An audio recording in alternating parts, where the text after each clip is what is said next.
What's up everybody, Landon with LMR.com. In this video I'm going to be providing my breakdown as well as installing Ford Performance's active valve exhaust conversion kit designed for the 2015 to 2017 Mustang GTs.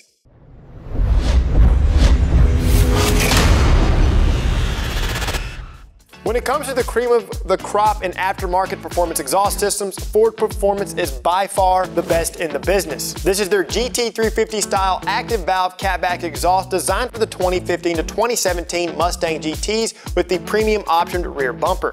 The kit includes an OEM GT350 rear valence, an integral X pipe, intermediate piping, 2 mufflers with NPP valves, 2 electric motors, a wiring harness, exhaust clamps, a key fob, and of course installation instructions. The piping is constructed from quality 2.5-inch 304 stainless steel and it's mandrel bent. This catback exhaust kit is manufactured for Ford Performance by Boyle, so the quality and craftsmanship is right on the money. One of the main amenities of this kit is the OEM GT350 rear valence. It adds GT350 style into the rear of your GT and of course will convert the car to a quad tip design. As stated previously, this catback will only fit 2015 to 2017 Mustang GTs equipped with a premium bumper. When installing this catback, you will permanently modify the car because you do have to cut the factory rear bumper in order to properly fit the GT350 rear valence. Also note that the provided key fob simply opens and closes the exhaust valves. The lock and unlock logos on the fob have no meaning and simply send a signal to the receiver. One button is going to open the valve and the other button is going to close the valve. For this video, we will be installing the catback portion. We're going to be wiring the harness and of course providing the sound clips. To see the complete steps on removing the rear bumper and installing the GT350 rear valence, be sure and check out our other video when we install the non-active sport catback with the GT350 rear valence on our 2015 Mustang GT. Starting with the mufflers on the table, align the spring mechanism on the electric motor with the notches on the NPP valve. These are not side specific and will install with the valve open. Push down on the motor and install the 3 8mm retaining nuts. Fully tighten each nut. Go ahead and repeat these steps for the other muffler. Underneath the car, install the X pipe into the factory exhaust sleeves. Loosely tighten the sleeves.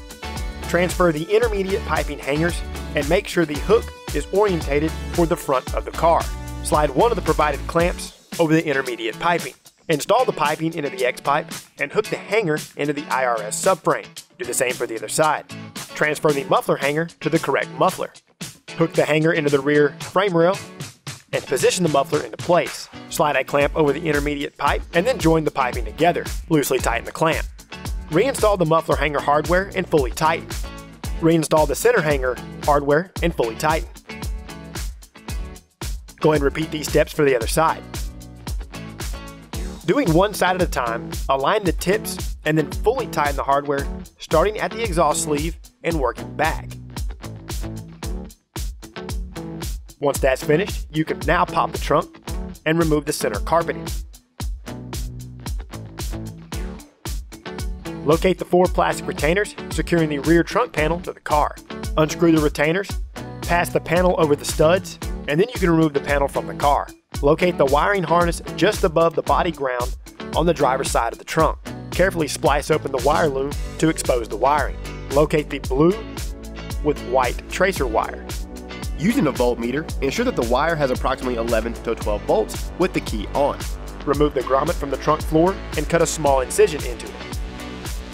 Pass the shorter of the 2 wires coming out of the control box through the grommet. Reinstall the grommet back into the trunk floor. Repeat these steps for the grommet on the other side. The longer of the 2 wires will pass through this grommet. From underneath the car, plug in the driver's side electrical connection. Zip tie the wire up and out of the way.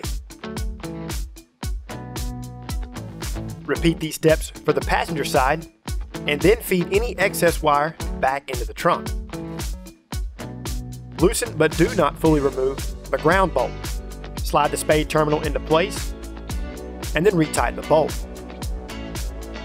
Position the Scotch lock over the blue wire with white tracer. Slide the red wire from the control box into the Scotch lock. Close the snap and then firmly squeeze the Scotch lock together with a pair of pliers in order to fully splice the wires. Use the provided Velcro to secure the control box to the back side of the trunk.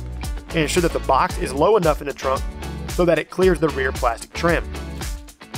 Now you can take this time to clean up all the wires. Before reinstalling the trunk panels and trim, turn the key on and check for operation. Verify that the valves fully open and fully close. Reinstall your trunk components and go ahead and start the car. Check for exhaust leaks. Then you can go ahead and get the car on the ground and you're all fixed. Alright guys, now that we have the exhaust on the car, let's get it outside and let's check out some sound clips.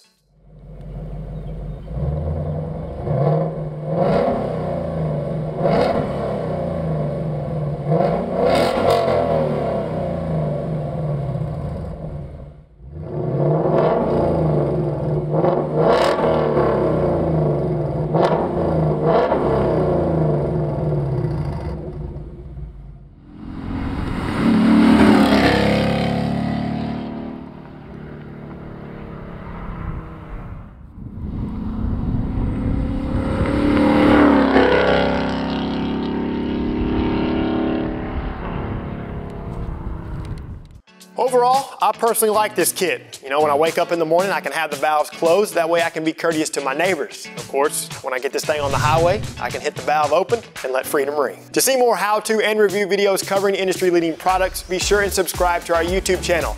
Like this video and don't forget to turn on notifications. While you're at it, be sure and check out our other videos and don't forget to shop lmr.com for all things 1979 to present Mustang and SVT Light.